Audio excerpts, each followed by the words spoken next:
Hey guys, MC Mura here, and as the great Solid Snake once said, war has changed. And most certainly Street Fighter have changed with it. Recently, especially in that Twitterverse, things have been crazy, right? There was this tweet by Nee. Nee is obviously an insanely good little legendary Tekken player. We're not really here to discuss Tekken, but this got the conversation going. Tekken 8 is not fun, aggressive is just an absurdity. Anyways, this goes deep into Tekken and the changes made to Tekken 8. Again, we're not really here to discuss this. I'm actually here to talk about this tweet by Mopo Diablo, right? And this got some very passive aggressive messaging when blocking was a skill bar 2. And in this video, this actually is an insane video. If you haven't watched this match, I highly recommend you go check it out. This is a clip from a match between Daigo and Problem X in a Red Bull committee tournament. This took place during Street Fighter 5. Daigo with Guile, Problem with Bison. Insane match. Let's check out this clip first, and then we're gonna talk about the messaging and what's really going on, right? In the corner, Problem X able to take all of this. To activate, knockdown, bro, Daigo's making his comeback. Match point Problem, but what a play here from Daigo, not letting it go. Jumps in, pressure, plus again, another jump Problem in. X not ready for the jump in, he's blocking all of this. Oh my days, Daigo playing out of his mind. What a Daigo comeback. Armo in the most Oh, crazy this is comeback. amazing play from Daigo. He's still got one more Psycho Crusher to go. Oh my God, Oh, he's oh still my God. alive. Oh, Problem X with one bar left. What's gonna Used happen it here? to get in, stays in front. Daigo with a jump back in the corner. No overhead, so he can just take it. Oh God, Fear Wrestle, no. Stand me to KC. Oh. What a run! Oh my god, just look at Daigo, dude. When you're getting this sort of reaction out of Daigo, you know it was intense. Daigo was like breathing. Check out his face.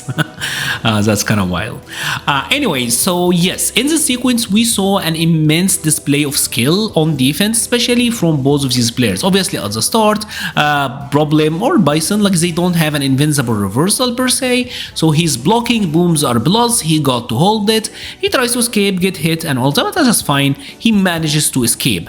And now the sequence almost is entirely flipped on its head, where Problem will have the insane upper hand and Daigo will show an amazing display of skill when blocking.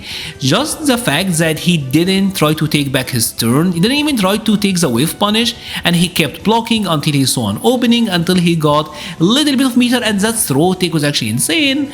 And then obviously he got the boom, which is a sort of a safe way to approach once there is actually a little bit of distance between them, right? He waited until the distance created by the broken throw, the throw tech.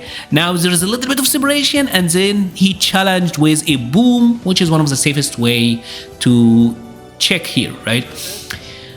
So this obviously brings us back to Street Fighter 6, because Street Fighter 6 is a game where there is a lot of conversation, really, especially among like high-level players, regarding blocking and the fact that in many scenarios blocking could be the worst defensive option. Now obviously in this game, like let's say for example here we got Ryu and Luke. We're gonna set Luke to do an aggressive sequence, like a number of buttons, right? Here with Ryu, if I'm blocking all of that, check this out, I lost almost like a bar and a half of my drive, right? And remember, drive in this game counts as your stun meter, it's your OD meter or like critical meter, whatever, you use it for like your abilities.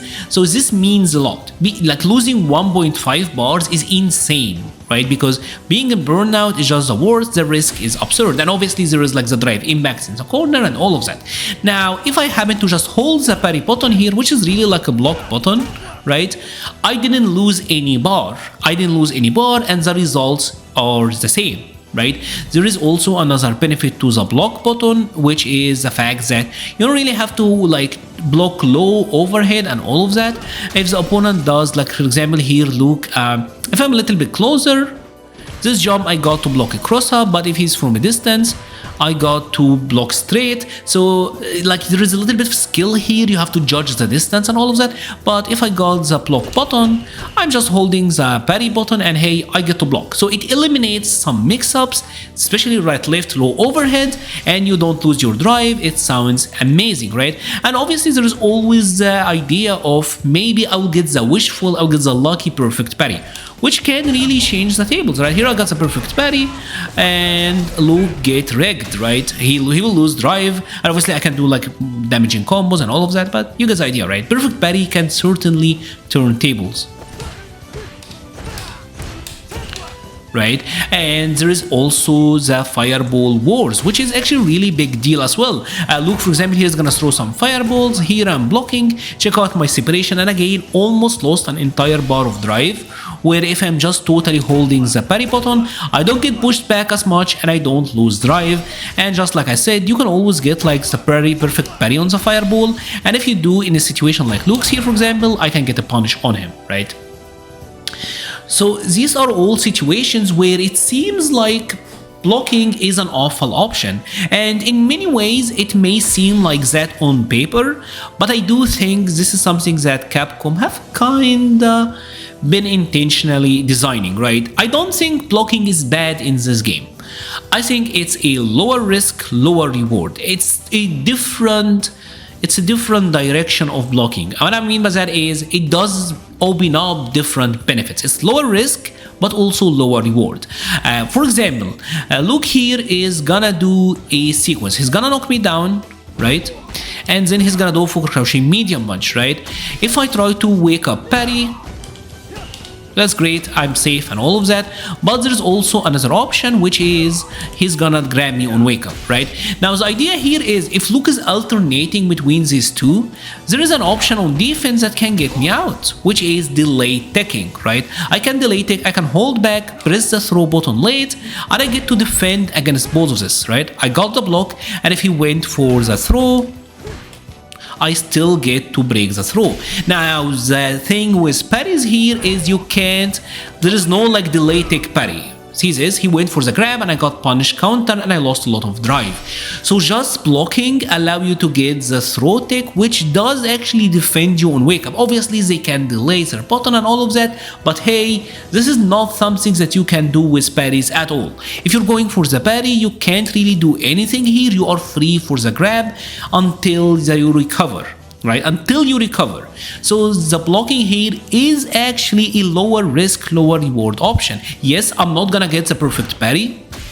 Like I'm not gonna get the perfect parry that may swings around. Sure, here I got the perfect parry and then I may do a lot of damage, but if I block, I got the safest option, right? Here I'm safe. Obviously here I did it too early. Right, but I still do get the tech, right? So this is important.